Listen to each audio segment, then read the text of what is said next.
What this is this is a little showcase of some formative assessment that I use for my literacy and English language arts instruction, and to kind of show you how I use that formative assessment data to guide my instruction in both the day as it runs and also through the unit over time. So for the course of the week and so on. So what you're looking at is the unique learning system, which is the core of my literacy curriculum. And what we have here, the foundation, the format that this is put in, is there's 3 different tiers of difficulty in terms of both the assessment materials, but then also the content materials. So we have the high level, which is paragraph writing, multiple sentences, small pictures, supports. Then we have the medium range, if you want to call it that, fewer sentences, an easier to grasp phrasings, also larger pictures. And then finally we have symbol supported, which is for your emergent readers and your early access readers. So we have symbol supported. It's the lowest number of sentences, the easiest to grasp content with picture supported words. Now, when we administer this in my classroom, we do it over the course of several days so that the students are actually exposed to this particular chapter, whatever chapter it might be, at least twice. We schedule it, usually it's over a 2-day period, where the first day is where we take our first bite of the assessment data, the formative assessment. And let me show you first what that assessment can look like. So we have two forms of assessment. One is a fill-in-the-blank or close type of sentences, and last is multiple choice. So, like I said before, the assessment material is also tiered into 3 different levels. So we have high, medium, and this is what it looks like. So if you go back to the level 3, it is just the words. And then last is your level 1 symbol supported. Now it also is fewer questions per page. Bigger pictures, smaller words. It's all about being able to transform your content to match the needs of the student at that time.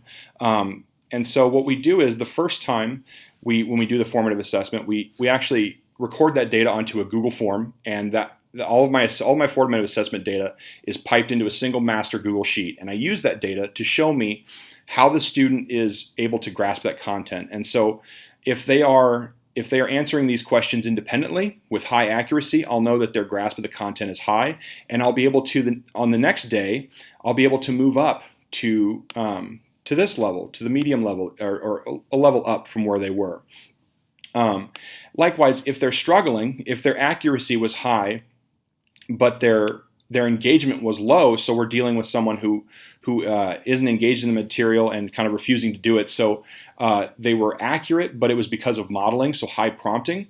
Then I would make sure to keep things nice and segmented out. So I would use my my chunking techniques to give them fewer at a time, because maybe they're getting burnt out if they had all 5 on a page. And so if they started accurate on the first 5 or the first couple, and then by the end they're not very accurate, I'll know that they're burning out, and so I need to break up the material into smaller bites. So it would look like this, where I would just have 1 at a time or 2 at a time.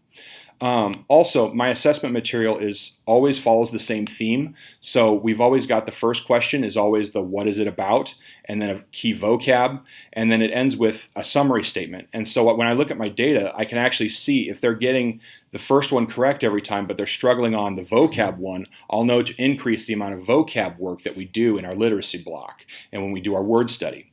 So all of this is used to help guide my instruction between day 1 and day 2. And it will also, I'll look at that data over time to see if there are trends. So if a student in particular struggles with the vocab, or if a student, let's stick with the vocab. So if a student struggles with vocab over the course of the whole unit, I'll know that I need to boost that and give more time and more explicit instruction decoding vocab. Likewise, if a student has a good grasp on the vocab and also does really well with the first what is this about statement, but then struggles with the summary statement where it's a little broader topic, I'll know that I need to kind of cater my instruction to help them with that less explicit part of what's the most important thing rather than just what is this about. And so it'll help me guide what I put my efforts into so that I'm the most efficient that I can be. And also, it helps me to make sure that I'm offering this material and this assessment it keeps it in the zone of proximal development, because behavior is a big issue in my classroom.